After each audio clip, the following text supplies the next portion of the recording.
daahir yaale kaahin waxa uu ku dhashay miyiga deegaanka Qunijeed oo waqooyiga kaga beegan magaalada Boorame sanadku markuu ahaa 1952 waxbarashadiisa hoose waxa uu ka bilaabay isla deegaankaasi Qunijeed laakiin dugsigiisii sare waxa uu ku dhamaystay magaalooyinka Hargeysa iyo Boorame waxaana markii dambe uu waxbarashadiisa dugsiga sare ku dhamaystay iskuulka Camuud oo ahaa dugsi sare oo caana imikana jaamacadda Camuud sanadku markuu ahaa 1974 markii dambe mudane daahir yaale kaahin waxa uu wareegay magaalada Muqdisho waxaana uu ka mid noqday ciidamadii nabad sugidda ee Soomaaliya sanadku markuu ahaa 1975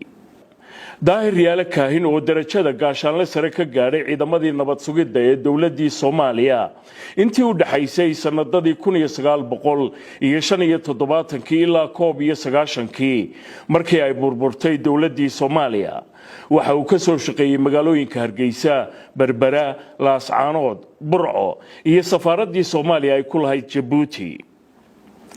daahir yaale waxa markii dambe uu ka mid noqday dadkii faraha badnaa ee ka qayb galay shirweynihii beelaha Somaliland iyo jabhadii SNM ee dib u heshiisiinta ahaa ee magaalada Burco